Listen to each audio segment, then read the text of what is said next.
আসসালামু আলাইকুম। Let's clear this confusion. Realme 10 নিয়ে আমি প্রচুর পরিমাণ নেগেটিভ ছিলাম। আর এখনকার সময় যেহেতু দাম কমছে, এটাই আমার সবচেয়ে বড় কোশ্চেন ছিল, যেহেতু 23,000 টাকা প্রাইস রেঞ্জের মধ্যে রিয়েলমি 10 মোটেও জাস্টিফাইড না। সেই জন্য ওই ফোনটাকে না নেওয়ার কথা বলেছিলাম। যেহেতু এখনকার সময় 2,000 টাকা দাম কমছে এবং এর থেকেও বড় বিষয় 16,000 টাকায় যে 464 ভেরিয়েন্টের ফোনটা পাওয়া যাচ্ছে, সেটা কতটুকুই কিনা অর্থিত হবে এবং আদৌ কি আমার ওপিনিয়ন এই ফোনটাকে নিয়ে বদলাইছে কিনা এবং কাদের জন্য এই ফোনটা নেওয়া উচিত। পুরো জিনিসটা নিয়ে অ্যাকচুয়ালি মিক্সড ওপিনিয়ন কিংবা একটু ফ্রাস্ট্রেটেড আমি, সেটা নিয়ে একদমই লাস্টে বলছি। বাট এর আগে যদি এর স্পেসিফিকেশনের দিকে ওভারঅল তাকাই, অ্যাকচুয়ালি কোন কোন হিটিং জোন আছে এই ফোনটার। Number 1 processor. প্রাইস বিবেচনায় যদি আমি এর বেস ভেরিয়েন্টের কথা চিন্তা করি, অ্যারাউন্ড 16,000 টাকা প্রাইস রেঞ্জের মধ্যে মিডিয়াটেকের হেলিও G99 নিয়ে আমি একদমই কোশ্চেন করতেই পারি না, কেননা এই দামের মধ্যে এর থেকে ভালো প্রসেসর হয় না। যেখানে কিনা কলকমের কিছু হাইব্রিড প্রসেসর দিয়ে ফোন লঞ্চ হইতেছে এখনকার সময়। বাট সবচেয়ে বড় কোশ্চেনটাই আবার এখানে 464 জিবি র্যাম রোমের যে ভেরিয়েন্টটা, এটা রিয়েলমি এবং শাওমির এই দুই ব্র্যান্ডের যত হেভি ইউআই রয়েছে, এই সফটওয়্যারগুলো অ্যাকচুয়ালি হ্যান্ডেল করতে পারবো কিনা। এবং যাদেরকে আমি রেকমেন্ড করছি পূর্বের অভিজ্ঞতা থেকে অ্যাকচুয়ালি বলতেছি, ইভেন দা এখন পর্যন্ত যারা কিনা এই বেস ভেরিয়েন্টের মডেলগুলোর ফোন কিনছে, প্রত্যেকে অ্যাকচুয়ালি ফ্রাস্ট্রেটেড, কেননা ফোন অনেক ল্যাগ করে। ম্যাক্সিমাম ইউটিউবাররাই হায়ার ভেরিয়েন্টের ফোনটাকে ইউজ করে তাদের এক্সপিরিয়েন্স জানায়। বাট আপনি গিয়ে ওই বেস ভেরিয়েন্টের ফোনটাকে নেন, তারপরে গিয়ে আপনার এক্সপিরিয়েন্স ভালো হয় না। এখন অনেকেই বলবে যে এই জিনিসটা তো সিম্পলি সমাধান করা সম্ভব, আমি বেস ভেরিয়েন্টের ফোনটাকে না নিয়ে হায়ার ভেরিয়েন্টের ফোনটা নিব। 128 জিবির যেটা রম রয়েছে এবং র্যামও 8 জিবির মতো রয়েছে অলমোস্ট। এখানেই বড় কোশ্চেনটা, ওই ফোনটা এখনও 21,000 টাকায় বিক্রি হচ্ছে। এখানে গ্যাপ অলমোস্ট 5,000 টাকায়, যেটা কিনা একটা বাজেট রেঞ্জের ফোনের ক্ষেত্রে খুবই রেয়ারলি দেখা যায়। এখানে রিয়েলমি অ্যাকচুয়ালি গেম খেলতেছে। তাদের 464 জিবির র্যাম রোমের ভেরিয়েন্টের দাম 16,000 টাকা আনঅফিসিয়াল মার্কেটের মধ্যে। 128 জিবির ম্যাক্সিমাম কত হওয়া দরকার আপনাদের মতে? 18 থেকে 19, এটাই তো স্বাভাবিক। বাট এই ফোনটা এই দামে পাওয়া যাচ্ছে না। এই ফোনটা 21,000 টাকায় বিক্রি হচ্ছে, যেখানে গেলে আমার সবচেয়ে বড় চাহিদা ক্রিয়েট হয় যখনই কিনা 20,000 টাকা ক্রস করে যায়, সেখানে আমাদের এক্সপেকটেশন বেড়ে যায়। ফর এক্সাম্পল, আমরা মিনিমাম একটা আলট্রাওয়াইড ক্যামেরা চাই, সেই জিনিসটা এই ফোনটার মধ্যে নাই। শুধুমাত্র একটাই প্রাইমারি ক্যামেরা রয়েছে এবং মিডিয়াটেকের হেলিও G99 আইএসপি যেমনই হোক না কেন, আর 1-2,000 টাকা বাড়ালে, যেহেতু আমি প্রায় সিমিলার পারফরমেন্সের স্যামসাংয়ের একটা এ সিরিজের ফোন পাচ্ছি, যেটার উপর কিনা বেশি রিলাই করা যায়, মিনিমাম 3 বছর তো আরামসে ইউজ করতেই পারবেন। অ্যান্ড স্যামসাংয়ের এ সিরিজের ফোনগুলোর সফটওয়্যার এক্সপিরিয়েন্স কী হয় আপনারা কম বেশি সকলেই জানেন। অ্যারাউন্ড 23,000 টাকায় গ্যালাক্সি A24 পাওয়া যাচ্ছে। সেই ফোনটাকে রেখে কেনই বা আমি রিয়েলমি 10 কিনবো? আর এর থেকেও বড় বিষয়, প্রায় সিমিলার দামের মধ্যে যদি আমি নিজে পার্সোনালি ফোন কিনতাম, 21,000 টাকায় galaxy F23 much more better option. কলকমের প্রসেসর দিয়ে আসা একটা ফোন, যেটা কিনা স্যামসাংয়ের থেকে অ্যাভেলেবেল খুব বেশি একটা হরহামেশা দেখা যায় না অ্যাকচুয়ালি। তার উপর দিয়ে এই দামের মধ্যে স্যামসাংয়ের ওই ফোনটার মধ্যে যে ধরনের ক্যামেরা সাপোর্ট পাওয়া যাচ্ছে, কম্পিটিটররা কেউই ওই ধরনের ক্যামেরা সাপোর্ট প্রোভাইড করতে পারতেছে না। আপনি যখন কিনা নিজে এক্সপিরিয়েন্স করবেন, সেই জিনিসটা ফিল করতে পারবেন। এই ফোনটা সবচেয়ে বড় ডাউনগ্রেডই থাকে ডিসপ্লের মধ্যে। স্যামসাংয়ের F23-র মধ্যে একটা TFT প্যানেলের ডিসপ্লে ইউজ করা হয়েছে, সেই জন্য অ্যাকচুয়ালি ওই ফোনটাকে চাইলেও সবার জন্য রেকমেন্ড করা যাচ্ছে না। বাট বাজেট ক্যাটাগরির একটা ফোনের মধ্যে কোনো না কোনো একটা জায়গার মধ্যে কস্ট কাটেলমেন্ট হবেই, যেহেতু স্যামসাংয়ের মতো একটা রেপুটেড ব্র্যান্ড এই ধরনের পারফরমেন্স কেন্দ্রিক ফোন নিয়ে আসতেছে।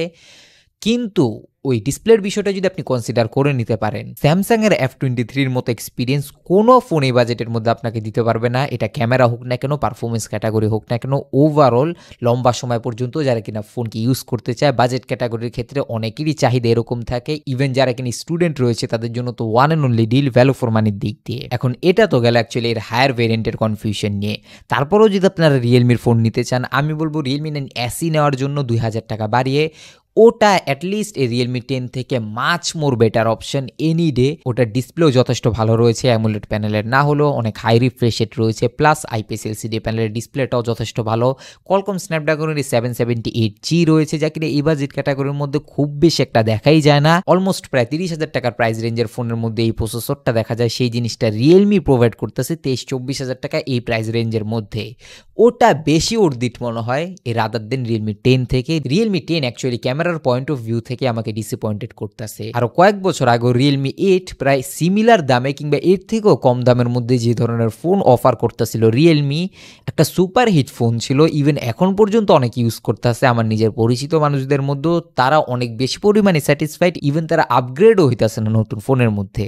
বাট রিয়েলমির এই নাম্বার সিরিজের ফোনগুলো আস্তে আস্তে কেন যেন ওপ্পোর ফোনের মতো হয়ে যেতেছে। ওপ্পোর যেরকম কম দামি কিংবা মিড রেঞ্জ ক্যাটাগরির ফোনগুলো দেখতেই ওভার প্রাইসড মনে হয়, ক্যামেরাও খুব বেশি একটা ভালো হয় না, সেম জিনিসটা এই রিয়েলমির ফোনের ক্ষেত্রে অ্যাপ্লিকেবল হচ্ছে। ফোন অনেক বেশি পরিমাণে ওভার প্রাইসড, সেটা অফিসিয়াল হোক না কেন কিংবা আনঅফিসিয়াল ফোনের ক্ষেত্রে। কিন্তু তারপরেও কি রিয়েলমি 10 এখনকার সময় কোনো বিবেচনায় কি অর্ধিট না? সেটাও অ্যাকচুয়ালি না। 464 জিবির যে র্যাম রোমের ভেরিয়েন্টটা রয়েছে সেটা 16,000 টাকার প্রাইস রেঞ্জের মধ্যে one of the great deal বলা যায়। এর বড় রিজন হচ্ছে শাওমির কোনো ফোন, রেডমি 11 প্রাইমকে অ্যাকচুয়ালি বাদ রেখে, ওটা অ্যাকচুয়ালি 1 বছরের পুরনো phone, Redmi note 12 4G, Redmi 12 4G, এই ফোনগুলোর মধ্যে কোয়ালকমের যে প্রসেসর ইউজ করা হয়েছে সেই প্রসেসর থেকে মাচ মোর বেটার প্রসেসর এই মিডিয়াটেকের Helio G99। সেই জন্য আমি বলবো পারফরমেন্স ক্যাটাগরির জন্য যদি আপনি ভাবেন, এবং এই দুইটা ফোন নিয়ে কনফিউজড, প্রায় সিমিলার দামের মধ্যে এই দুইটা ফোন পাওয়া যাচ্ছে আনঅফিসিয়ালি। 464 জিবির র্যাম রোমের variant Redmi note 12 4G and Realme 10 ফোনটার 4G যে ভেরিয়েন্টটা 464 জিবি, দুইটাই ফোনের মধ্যে। এখন অনেকেরই কোশ্চেন যে এই দুইটা ফোন যেহেতু সিমিলার দামের মধ্যে পাওয়া যাচ্ছে, সেই ক্ষেত্রে তারা কোন ফোনটা কিনবে, যেখানে কিনা আবার 50% মানুষ একদমই ফিক্সড করে রাখছে যে তারা কোনটা কিনবে অ্যাকচুয়ালি। কেননা এই দুইটা ব্র্যান্ডের বিভক্তভাবে কিছু ফ্যান বজ রয়েছে, তারা তাদের ওই ফোনটাকে সবসময় পুশ করবে, যেটা কিনা আপনারা নিচের কমেন্ট বক্সের মধ্যেও দেখতে পারবেন। প্রচুর মানুষ আমাকে গালাগালি করতেছে এটা নিয়ে যে কোয়ালকমের প্রসেসররা আমি কিভাবে খারাপ বলি। But believe me, Redmi note 12 4Gর মধ্যে কোয়ালকম স্ন্যাপড্রাগন 685 যে প্রসেসরটা ইউজ করা হয়েছে ভাই, এখনকার সময় কয়েকটা জঘন্যতম প্রসেসরের মধ্যে একটা। কোয়ালকমের প্রসেসর এই 6 সিরিজের 695, 680, 685 এই তিনোটা প্রসেসরই বাজেট ক্যাটাগরির ফোনের মধ্যে কোয়ালকমের প্রসেসর থেকে আমার ভরসা অ্যাকচুয়ালি উঠায় ফেলতেছে। যেই জঘন্য লেভেলের ইমেজ প্রসেসিং, তার উপর দিয়ে পারফরমেন্স ক্যাটাগরির মধ্যে আহামরি কোনো কিছুই না। গেমিংয়ের সময় অনেক বেশি পরিমাণ ল্যাকিংস করে, হিটিং থেকে শুরু করে প্রচুর পরিমাণ হ্যাং হয় ফোন এই প্রসেসর দিয়ে আসার পরেও। এবং ইমেজ প্রসেসিংয়ের যে বিষয়টা, এটা মোটো মানানসই না।